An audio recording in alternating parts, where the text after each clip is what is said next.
So Joe Hockey's comments have offended a lot of people. How damaging are they?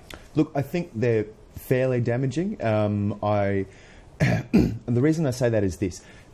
The Treasurer has, in the last 12 months or so, made a number of gaffes, missteps, the cigar smoking, the sort of days before handing down the tough budget, the poor people don't drive comment, the holiday in Fiji soon after the budget was released, and then, of course, the dancing, this is the best day of my life, before handing down that budget. And these comments yesterday are being seen through that lens. Now, I was talking to a number of his colleagues yesterday, and they were defending the Treasurer, to be fair, and saying, look, he's just stating the obvious that, you do need a good job to be able to afford a house in Sydney and those sorts of things. But it kind of goes, I think, generally to a level of insensitivity or perceived insensitivity by the Treasurer, because there are thousands and thousands and thousands of workers out there who have good jobs, nurses and policemen and teachers and what have you, who might be on, let's say, for argument's sake, $80,000 a year.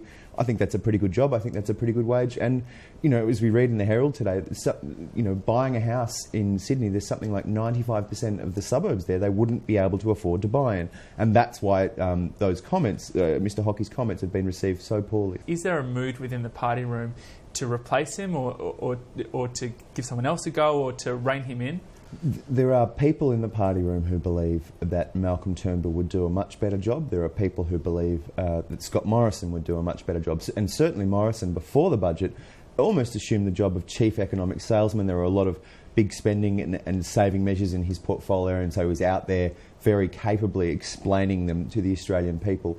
So there are people who hold that view, but whether that comes to anything, I must say I'm sceptical. The PM is very loyal to Joe Hockey. Hockey is loyal to him. They're kind of wedded to each other. So I must say I'd be surprised if any move were made on him. I mean, to replace your Treasurer is a pretty big deal, and I don't think it's really a live option.